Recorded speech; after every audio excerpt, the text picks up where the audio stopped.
Am I live? Am I live? What is up, guys? Andrew here, and welcome to Comicbooker. All things comics from a creator. So, I'm a little overdressed because there's no heat in the house, and there's a bit of a winter storm in New York right now. So, it's been a little rough this past weekend, but we soldier on. I have a little bit of a cold, so I might cough here or there. Super apologies for that. But the deadline for Spawnuary is today, Jan 7, at least for the first week. So I figured it would be nice to get this video out in case some of you want to join. I figured I'd bring awareness to it. This is not a sponsored video. I've never done those really. But I just thought this is a cool thing, contest thing that, some of you might want to join. So let's talk about it. What is Spawnuary? Spawnuary is a cover challenge that was, I guess, announced 3 days ago. Wait, was it edited 3 days ago, I guess? Announced by Todd McFarlane, creator of Spawn. You guys know, he's amazing. And McFarlane Comics Official. It's a cover challenge where each week of January, or Spawnuary as they're calling it, you have the opportunity to create your own cover based on Spawn Universe characters. And at the end of the month, Todd will choose 4 of his favorite submissions, and they will become official variant covers for Spawn, Gunslinger, Scorched, and King Spawn. Basically the big family of Spawn titles. And you can see here are the challenge details for first week of January, which ends today, Jan 7. Spawn is the challenge. The second week is Gunslinger, and that's next week. The third week would be Scorched, and any Spawn Universe villain for the last week. So if you guys like Spawn, and like me, I remember my first experience with Spawn. I was just like, when I was in high school, I think, when the big craze went off on Spawn, and I was into it, all of that, all of the goth,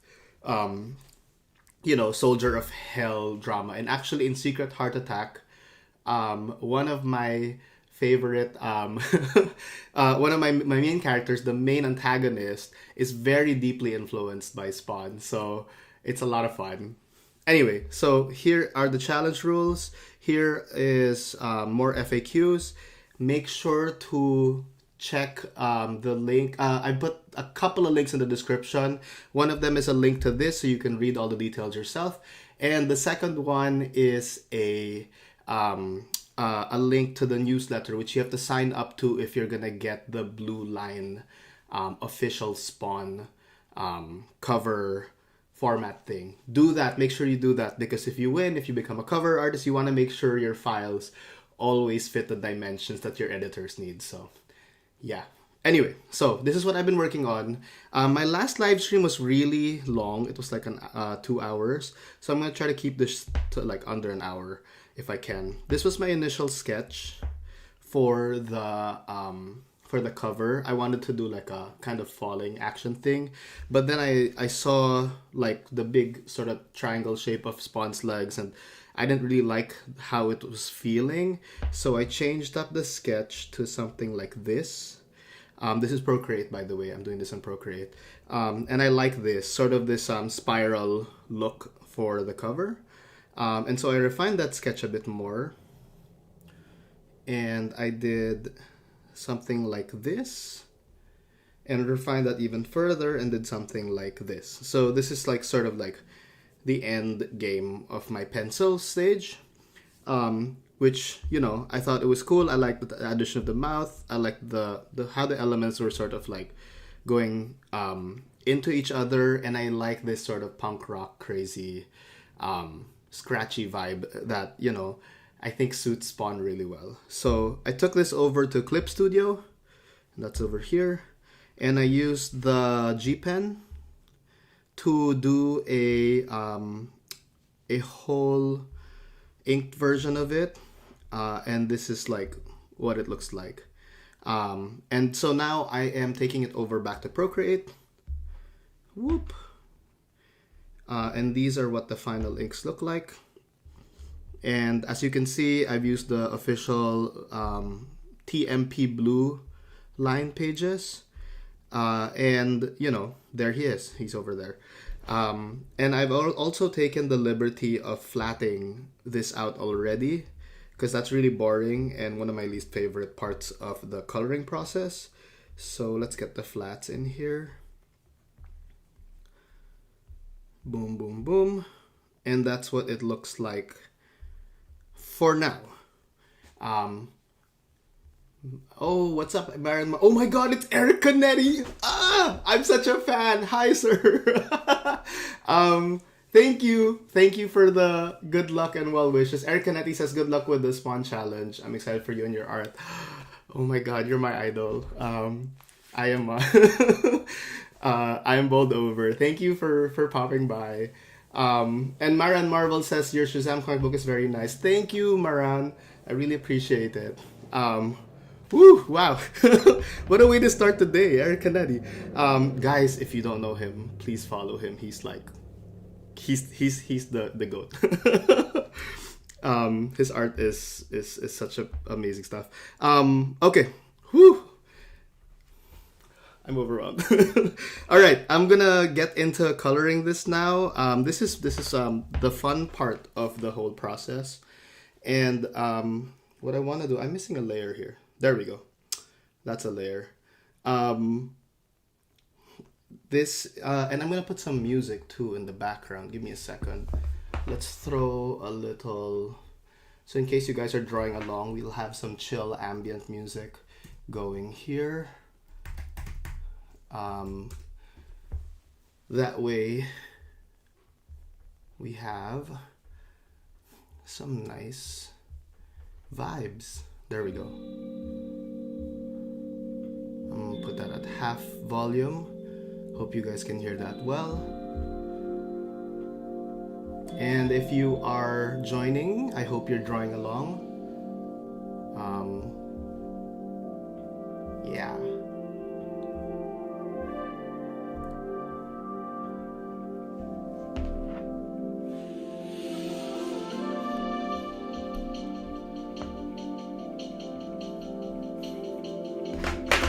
So what I want to do now is, oh wait, that's a little loud. Let me modulate that a bit.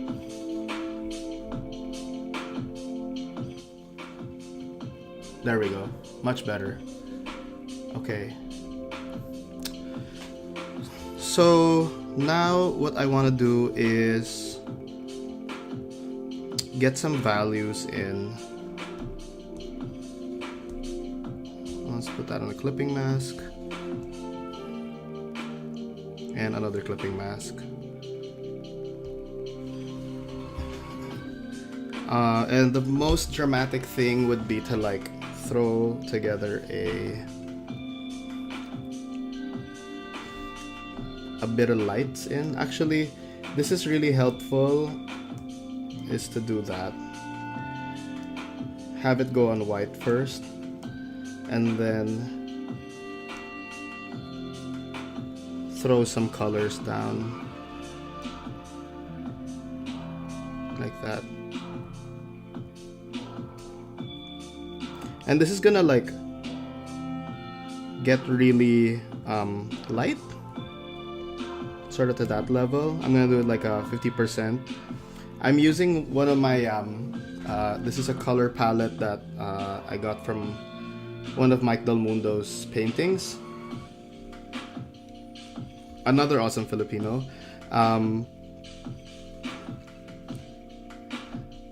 And he's done a bunch of Spawn covers. He actually did like a Spawn thing recently.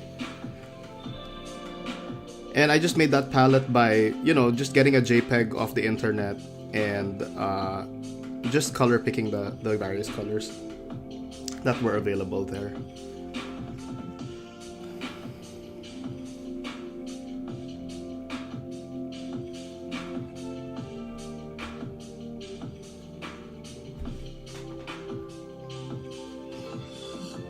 So one of the things I'm doing is I'm following the line work I've left spaces for the color to do the value work there.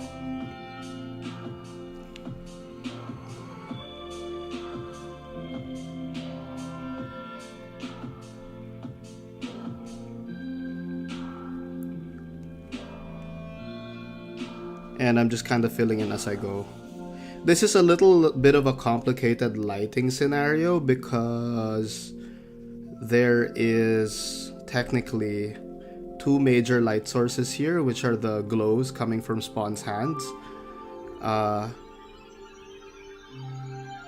I'm not gonna be like super duper accurate to like that lighting situation. There's also like an upper light source of some sort. I'm thinking flames. And also by the end of this, I'm probably gonna throw some flames down on top of the whole piece. Which is to say that the lighting is very complicated, and at a certain point, you want to go on vibes. Which is, does it look good? Does it look cool? You know what I mean? It's there's a certain point where your intellectual sort of like, calculations on like the construction and the lighting and the direction of everything, they have to give way to a little bit of intuition. So yeah, you want to rely on your artistic judgment at that point. Sam Playas, welcome. Hi Sam Plays. Hi, this is So Good Sick. It's sad that I don't have an iPad. I'll draw right now. Yeah, come draw. Eric Canetti is asking, in an exercise like Spawn Challenge, how do you stay focused on what you're doing and not getting distracted by other entries that are also participating? That is a great question. I think, I don't get distracted by the other entries when I see them. I'm just actually looking, and I was looking this morning. I was looking last night too. And one of the things I would say is it's really like, it's inspiring me rather than distracting me, because people are submitting in like all kinds of different styles and genres, and that's exciting to me. I like seeing all that stuff, and I know I can't draw or color that way. My art feels a certain way. I have kind of technical limitations to what I'm able to do with my own work. So yeah, it just becomes fodder and inspiration rather than like a little bit of a oh my gosh, why can't I be as good as that, or why can't I do that? You know what I mean? The other feeling is like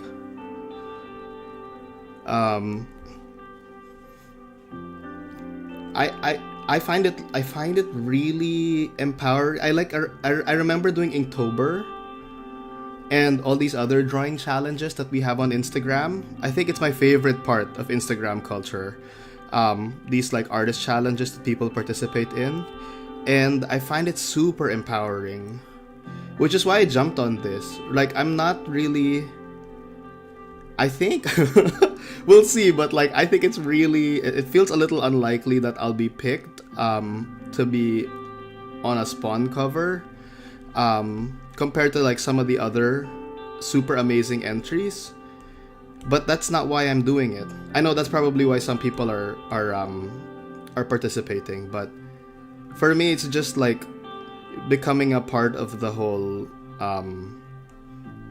community, and like contributing and doing like celebrating an awesome thing together. Plus I like Spawn. I don't think it's like, I think I read all of Spawn all the way to like issue 150, and then I kind of dropped off.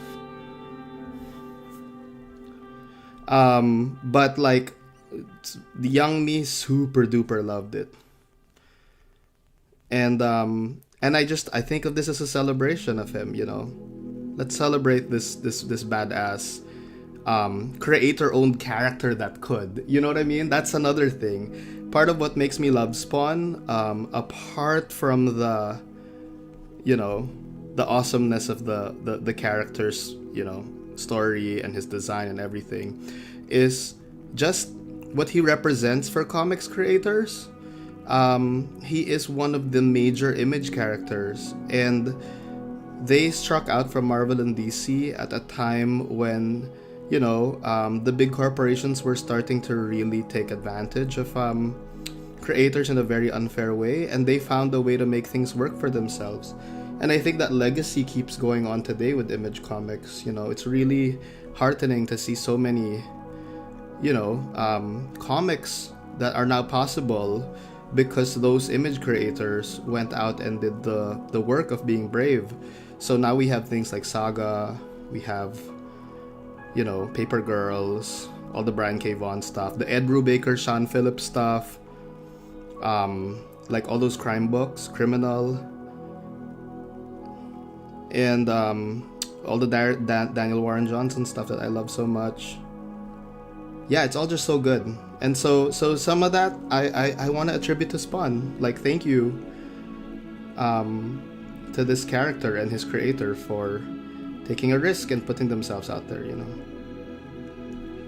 So yeah, I don't know if I'll be able to participate in like all of Spawnuary because, I have a full-time job and it's hard to eke out time to make comics and stuff, but or do stuff like this, but I think it's super fun and I'm really happy to be able to participate even for just like 1 week or maybe 2 weeks. Yeah. So I'm more or less done now with the shadows. And that's looking good. Let's take out that. So that gives me a general, like, my shadow vibe. Actually, I'll put a little up here too. And this is just, semi-transparent dark tone. I'm gonna put some here just to pop him off of the background a little bit. Boom.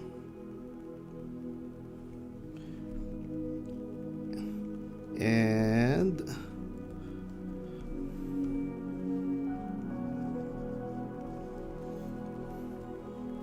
I'm gonna throw some also on top of this here in the back. It's on a different layer because I anticipated having issues with I anticipated having some issues with painting over it. There we go. I think that pops off better. A little bit better. Boom. And you'll notice, some of you have asked why I rotate the canvas so much. Like what I'm doing right now, it's sort of like it's on its side.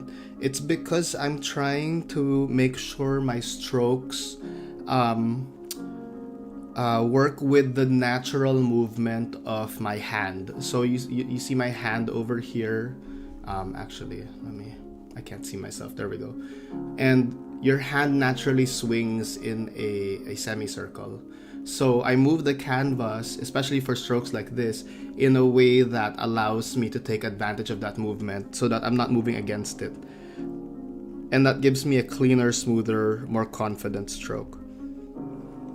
If that makes any sense. Yeah, it's like the hinge of your wrist.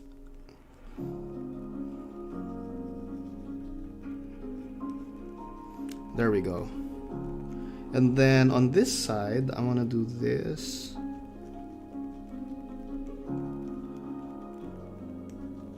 And keep throwing shadows. I love doing the shadows when I'm coloring because, like, I feel like it adds so much form to it. One of my favorite painters, his name is Dean Cornwell. Look him up. He's so good. He has this thing called that you'll see in a lot of his paintings that we call shadow smashing. I think that's what a lot of the modern artists call it, shadow smashing, where he takes groups of shadows and just like turns them into a giant shape, and it looks so good. And I wish I could be that brave. I'm not doing that right now here, but it's a really cool technique, and one I want to use more of. You'll see people like Alex Toth use that, and he'll do it in pure black and white, not even any oil paints. But it's like such good stuff. It's good stuff to keep in mind when you're working. Sometimes you don't want to do something like that because you feel like you've done so much drawing and you don't want to like hide the details that you put in all this work on the construction.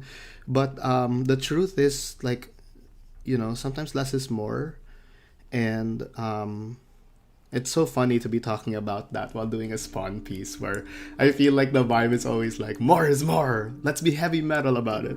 But it really is sometimes better to smash everything into a shadow and get a clean silhouette and get like a nice, very readable image.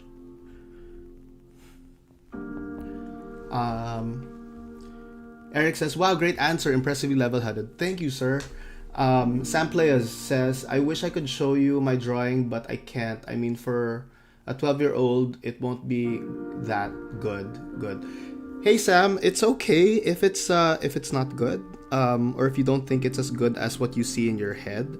That is a normal feeling to have. I mean, even like the super pro artists out there, I'm sure a lot of them also go through the same feeling that, oh my gosh, this drawing is just, it's just ugly compared to what I saw in my head at the start. But that's normal because you're competing with your own imagination, and it takes a long time for your skills to get to the point where they're able to visualize things to a level that satisfies that. So be patient with yourself, you know what I mean? And it's okay to make things that don't 100% execute your vision, as long as they're moving towards it, slowly and slowly. And over time, you're gonna feel it getting better. Just keep up the drawing sessions, keep up the practice, and over time it's just gonna get better and better.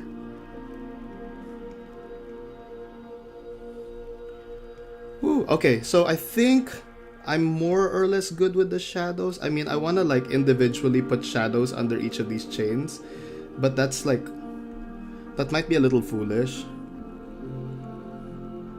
because it's a level of detail that won't really be visible on the far end once you zoom out.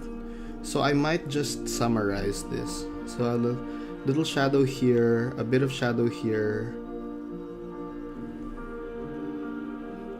and definitely some here.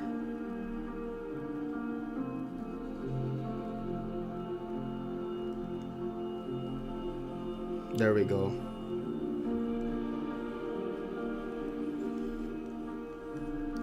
And some here in the back. I wasn't planning to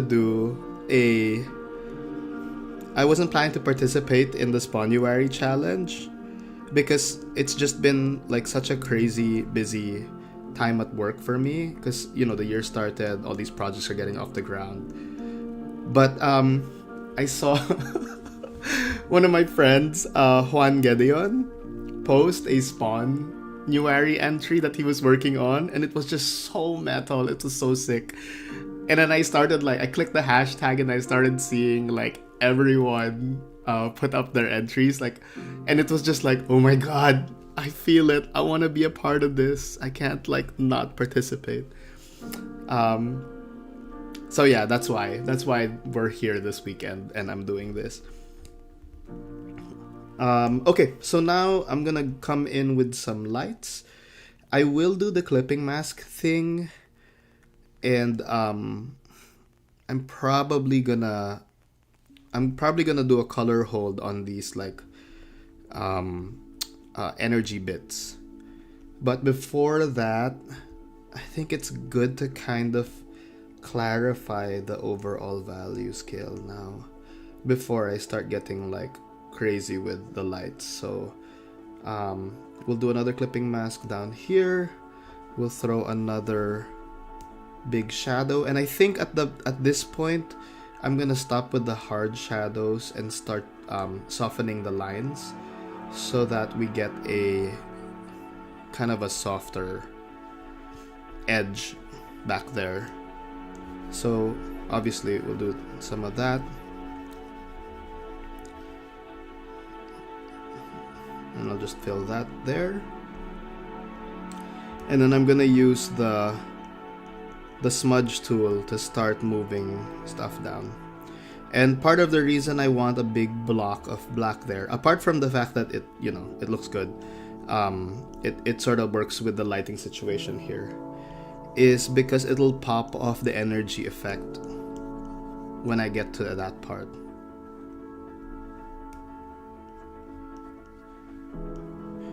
Okay, we'll throw some more down here like that.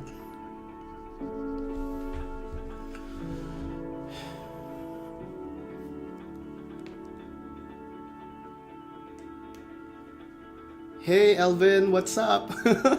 Happy Sunday. Welcome, welcome. Elvin says, no chance in hell, no pun intended, I'll win, but I feel the pull to join it and be part of the community. Haha. Yes, please. Come join the Spawn celebration. It's so fun. It's so fun. Plus, like, I've only ever drawn Spawn, like, I mean, I drew him a bunch when I was like a teenager, but like recently, I think I only ever drew him once. I have like one Spawn piece on my page, and that needs to be remedied. You know what I mean? We need more Spawn in our lives. Spawn! Blood, chains, and gore. The soldier of hell. He's so cool, I swear.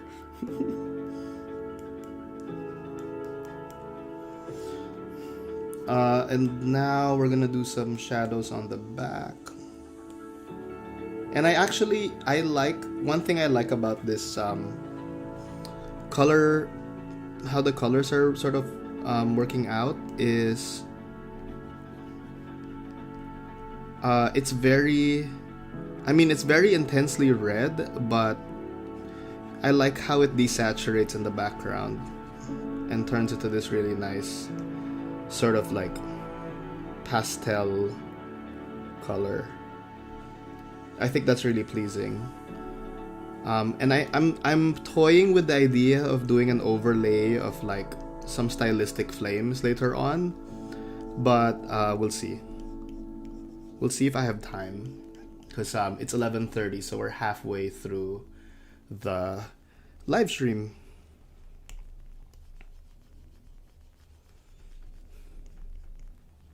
Yeah, just remember, guys, if you wanna like draw Spawn for Spawnuary, today is the deadline for that one.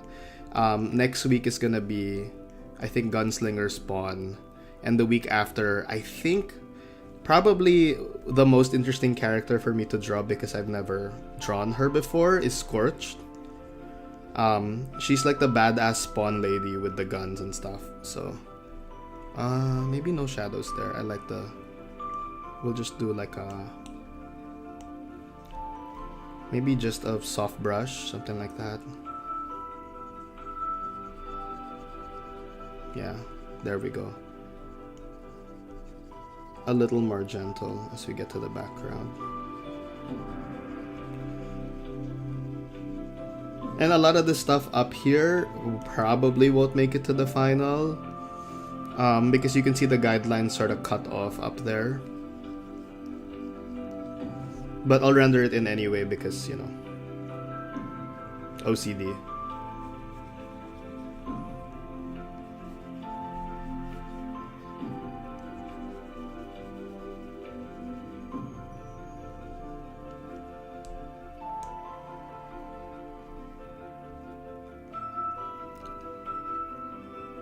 Okay.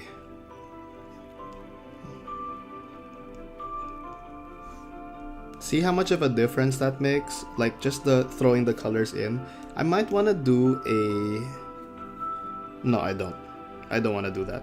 I was thinking of doing like cast shadows for all of the bats and stuff, but I think it'll make the composition a little, it'll start to confuse the big shapes and stuff, and we don't want to do that. Let's turn the guidelines off briefly. Oh, and by the way, if you're curious, I've put the guidelines on a multiply layer on top just so it can show me what the, you know, important parts are. This dotted line in the middle is the safe zone, and your most important elements need to be there.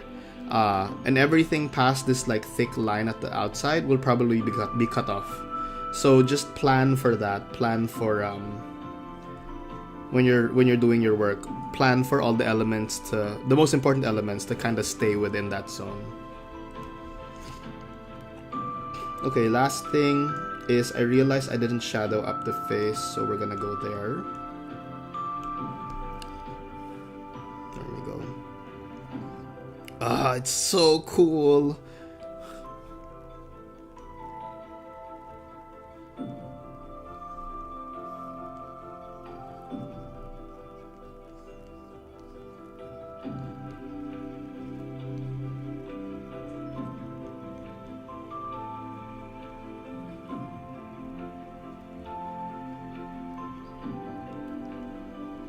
I'm gonna do a cast shadow there.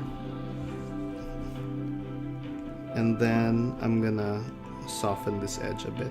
Just a little bit. There we go. So cool.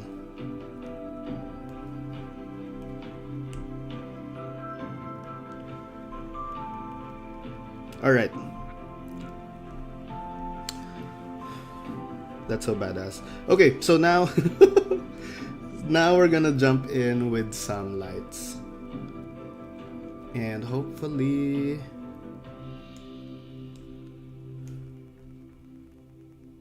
so first off, I think it's time to do color holds. So what I've done here on the top is throw in the line work on a separate layer. And I'm gonna put a clipping mask over that so that anything I paint on this clipping mask goes over those lines. And what I'm gonna do is select a cool green, something that's sort of darker in value, something like that. There we go. And notice how when I draw, it just goes over the lines like that. That's called the color hold. And if you want to learn more about coloring stuff on YouTube, I recommend Matt Hollingsworth's channel. It's a bit, he does like somewhat long videos, like 2 hours and stuff. But if you have the time to spare, it really is like a good download of information. And he's one of the major, you know, I would say superstar colorists in the industry right now. At least, you know, definitely one of my favorites. He colored a lot of Hellboy, a lot of Daredevil, specifically the Bendis Maliv run, and a bunch of super cool image books. Him, Dave Stewart, Marte Gracia, yeah, those guys are just like some of my favorite colorists. And I've never I've never officially worked with a real colorist, like a professional colorist. So that's kind of an experience I look forward to doing in the future. Some of my friends who I've talked to, because you know right now, like all my work, my indie work, my DC work, I'm coloring it as well as penciling and drawing. And I'm happy for that because I think it gives me a lot of control over the final image. And, you know, makes it at least look presentable, especially since I feel like such a baby in the comics industry right now. Like, you know, I really want to put my best foot forward whenever I can. But some of my friends have said, like, you know, get ready if you get more pages and stuff. If you get more work, you need to be able to surrender control on the colors part and be able to collaborate with the colorist. So hopefully I can learn to do that someday. In the meantime, I am happily coloring my own stuff.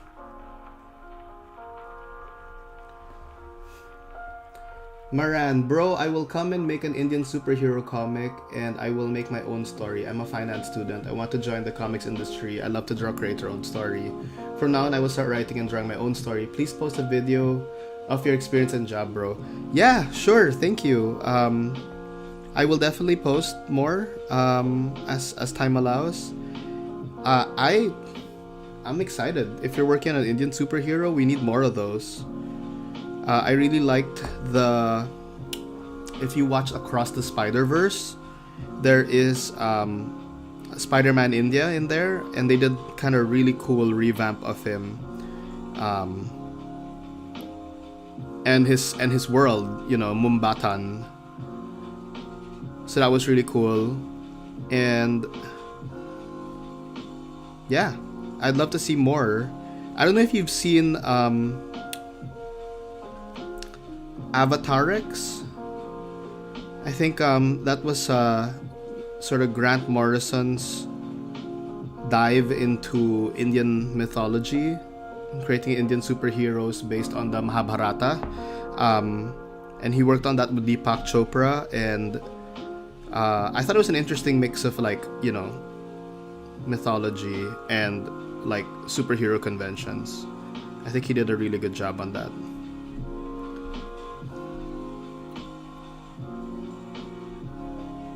Oh my god, Francis Manapool is here! Hi, Francis! Super fan. I'm a super fan. Francis says, looking great, Andrew, clipping masks for the win. I know, right? Clipping masks forever. It just gets you the best, it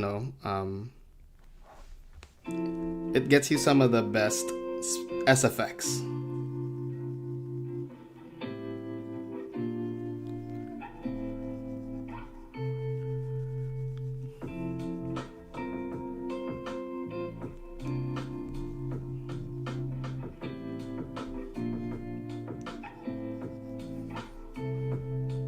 Yeah, once I get these in, I wanna... It's a little wonky, but it's okay. Once I get these in, I do wanna throw in some of those lights and get it to a nice sort of balanced level. I saw... Oh my god, I forgot his name. I feel so bad.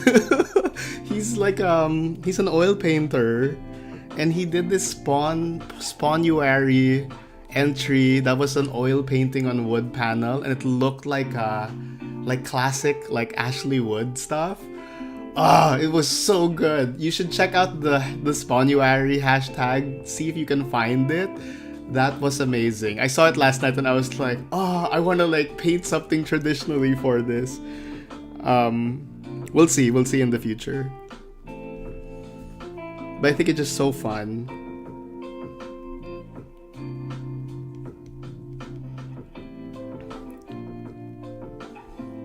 I also saw some of the other cool stuff I saw on the Spawnuary hashtag. There's like people doing like manga chibi style Spawn, which is always like a hoot. And obviously I'm biased, but like Juan Gedeon's version of Spawn is like base, like the amazing. His stuff always feels like heavy metal rock to me. Like when I look at it, it feels like there's a solo guitar going, an electric guitar, and that's such a good vibes. And his Spawn reminds me of like Greg Capullo's Spawn. The chunkier Spawn post issue 50 with all that stuff. I probably don't need that there. Maybe some... Do I need the green here? No, I don't need that there. Okay, so there's... Oh, a few more. So there's the color hold done. Francis Manapool says they're great for softening face details as well. Yeah, color holds are great for face details. Yeah, it gives the line work a more painterly feel when you like knock it back into some color. was really nice. I want to do more glitzy stuff, but let's see if I've done my due diligence here. I'm reviewing the drawing, and it seems like all the major parts are there. I think the bats on the foreground could use a bit of love, so we'll do that now. More clipping masks. And I'm gonna go in very soft here because them bats are leathery, furry creatures.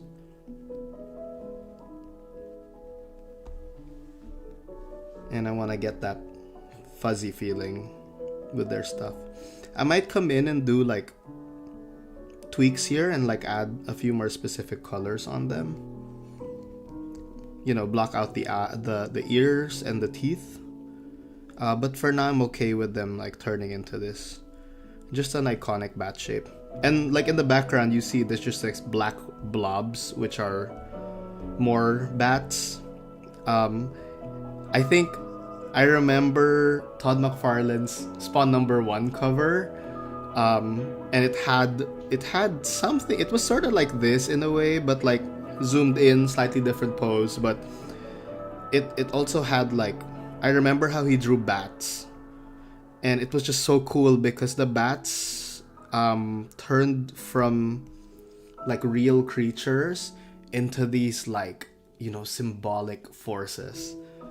They were just like goth vibes that would just like fly in the background as he was like hopping from rooftop to rooftop. You'll see it also in the Spawn Batman crossover. And when Capullo was drawing Batman, he'd also do these kind of like bat abstractions, I want to say. And they're just like little, like, you know, I feel like they're celebrations in the background. Little almost like a, how do we say that? You know, when someone sings a good note and then they add a little trill to it or a little lilt. Basically, they're singing the same note, but they're putting a little variation in it to add interest, right? I feel like these bats are like that. They're like little bits of variation you throw in the background and just to like increase the coolness of things. Like, they're not necessary, but they add so much to the mood. Okay, so a little love for the bats. That's good. And now we're gonna throw in some lights. I think this was what I meant to be the light layer. You can see here my terrible layer hygiene. It's very like badly organized and there's no like naming. I'm not doing that. And it's because this is just, you know, this is for fun. This is a sketch. If I were doing like a cover for a client or something like that I needed to, you know, I probably might need revisions on and stuff, I would be a little better about like naming the layers properly, and in case I needed to make something, you know, crazy edit wise. But this as a challenge, it's really an exercise in just having fun. So yeah, that's the most important thing for me. More than like the piece looking any good, or, you know, or winning, or getting a lot of likes, or any of those, like, you know, I guess computer game style metrics that you might glom onto. I think more than any of that, the metric you really should be looking for is how much fun you're having. Because if you're into it, it'll just, you know, it'll get good on its own. And if you're into it, it's worth doing, right? I mean, why else are we on this world? We gotta do things we're into.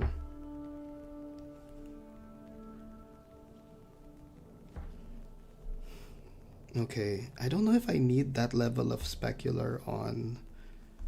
Well, we'll see. So I'm gonna try some fun stuff now. So this is where I I just like cycle through the layers and see what looks good. And I'm not sure which one I actually like the most. But I'm looking for an effect that sort of like makes me happy. Makes me feel like, okay, that's the way the light should be. I think soft light is the way to go. We're gonna do soft light, and it's just gonna be a subtle pop.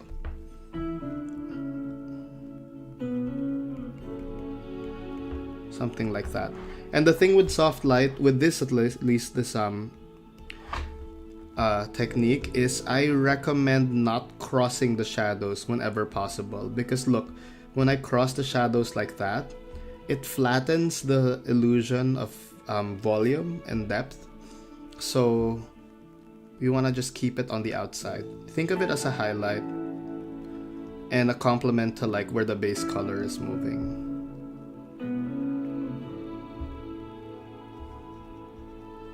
There we go.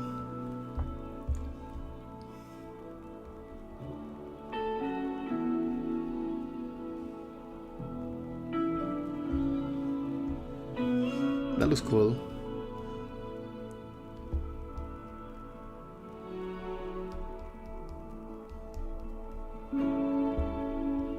Ah, so fun.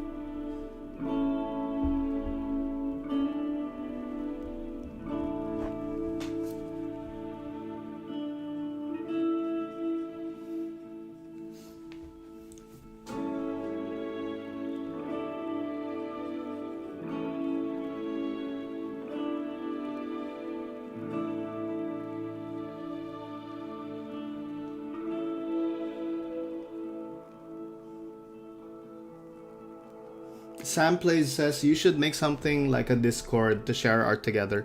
I'm not sure about Discord yet. I think I'm a little behind on the curve. I'm not sure how to. I have Discord. I'm part of a couple of groups, but I haven't been so active on it yet. So I don't know. Give me time to figure out how to use it, and you know, if I think it'll be cool for us, yeah, I'll definitely start one so we can play around. But yeah, Discord is like I'm not sure about it yet.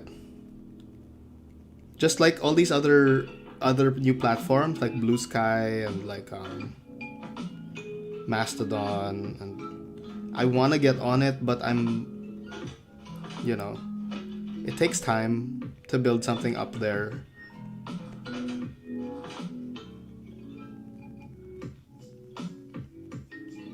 And I want to be sure that if I pull the trigger on something like that, that I do it well. You know what I mean?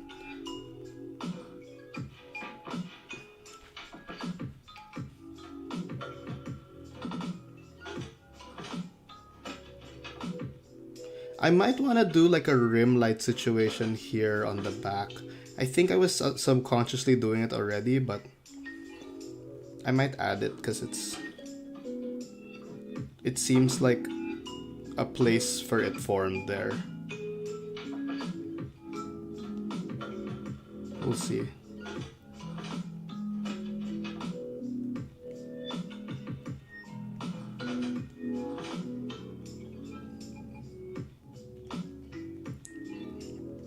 So yeah, this version of Spawn that I'm drawing is I think this is more based on the Capullo version when he got all those cool spikes and stuff on his outfit.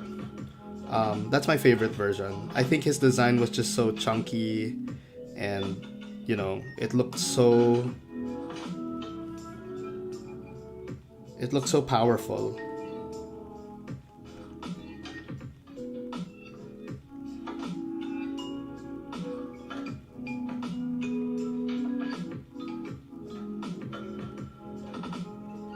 There we go. A little bit here.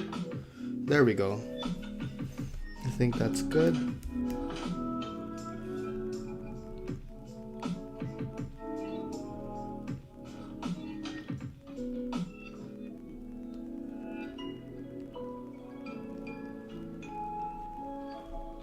All right. So there's a part of me that wants to do something super flashy and crazy, like you know, like do a soft brush and make like a big glow there.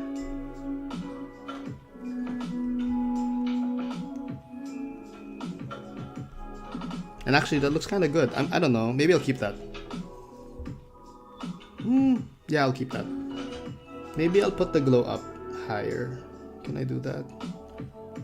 If I put it above the line work, I think it might... Oh, I don't know. Not clipping mask. There we go.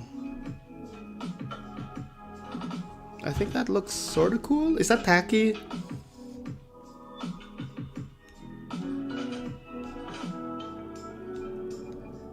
I don't know.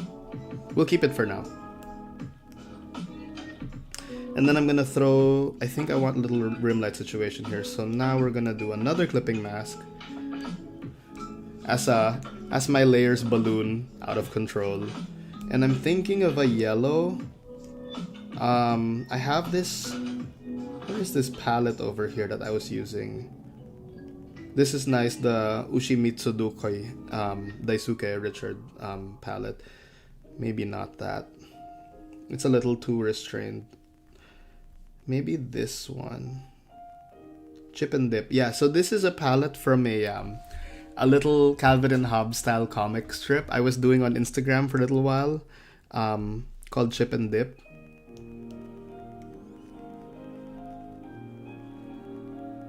And I don't know if I still have any here. Do I have Chip and Dips here? Give me a sec. Maybe I do.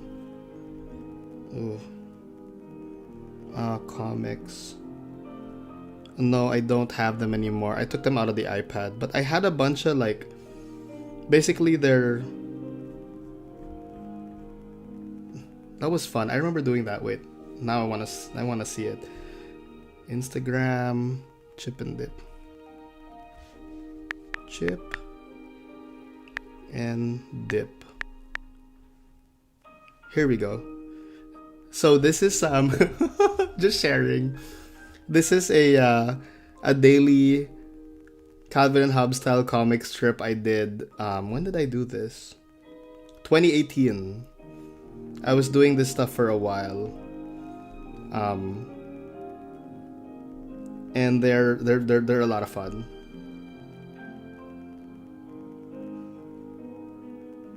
And I made a color palette for it because I was using Procreate back then. Here, with my mind at peace and all my materials present, I sing my battle cry. Art! And he's doing the Wolverine pose with all the brushes and stuff. Symphony and Slop springs to mind. Anyway, just sharing. So, that's Chip and Dip. So this yellow is from the Chip and Dip palette. This is, I think, the yellow of Chip's sweater, if I'm correct. Yeah, this is the yellow of Chip's sweater.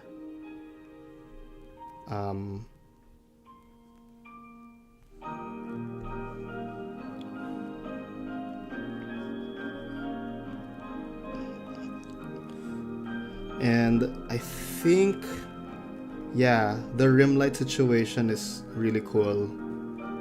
I might do it on the hands, but I need to take this out first. Yeah, that's gonna look badass, I think. It will help pop off the hand.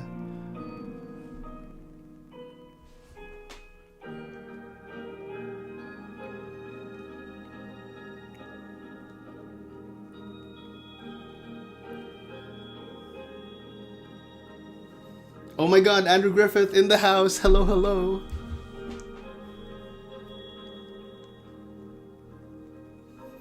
Andrew Griffith says, oh, I remember Chip and Dip. You did so many of this while working in maintenance. Yeah. So, yeah, back in 2018, I was a janitor at the Art Students League. And I had a really good, stable schedule. So during that period... during the commute in to work, and then like between my shifts, I would do the garbage in the first floor and the third floor at regular intervals during the day. But between those, we had actually like a little bit of downtime um, to hang around. So I would be in the maintenance room with my iPad drawing Chip and Dip comics.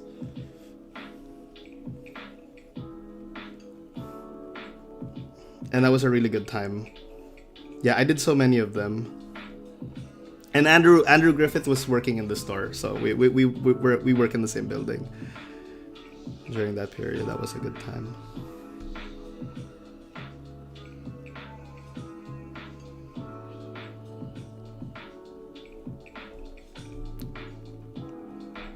Yeah, I think the rim light is cool because it's popping him off the background.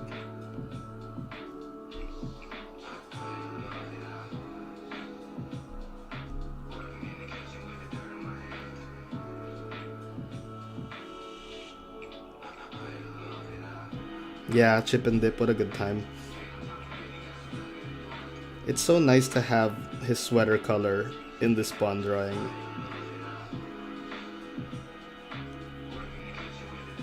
It makes it a little more cozy.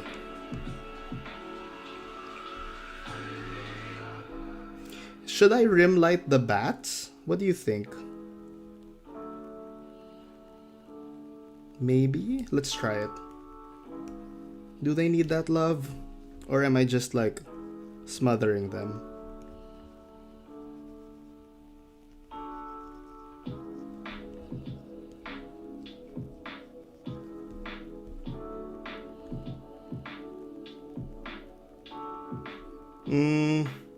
Yeah, I don't know. That's not really working. What if I... Then it's not a rim light anymore, right? If I do that. No, I think I'll skip that. Delete. Nope.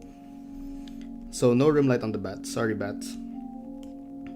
Maybe on the cape? You know who does this really well? Marte Gracia. Like he's so good at making rim lights. And actually like just working with light in general.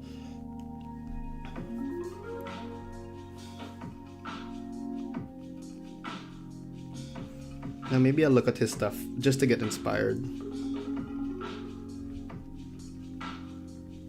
Marte Gracia. There we go. Marte Gracia color. See, look at his stuff. Oh, so good. If I could have his coloring powers, that would like be amazing. He has a good, you know, he's just a really good colorist. Look at the lights on that. Look at how that like travels from like the edge of Jean's hair where the rim light is happening, and then over here to the breastplate, and then over here to like Rogue's hair, and then her glasses. It works so well. I mean, all of it was also set up really well by Larraz. This is a Pepe Larraz drawing. But Gracia did such a good job with the colors. Anyway.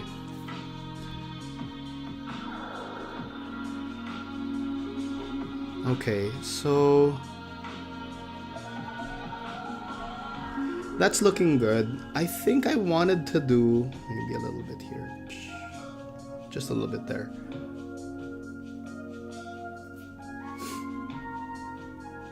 Yeah, I think I want to do more than this, but we have hit the 1 hour mark on the live stream. And I promised to keep these live streams shorter. So I'm gonna have to call it quits for now. Let's do so just like to articulate my upcoming plans for this, because I don't think I'm done. I think I want to do something like that. I want to do like stylized flames.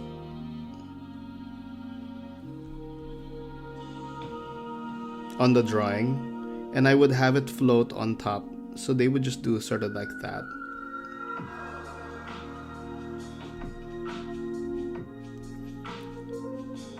something like that. And then I would have it just sort of randomly flying about there. And I think that would add like the last extra like punch to this piece to make it stand out and make it cool, right?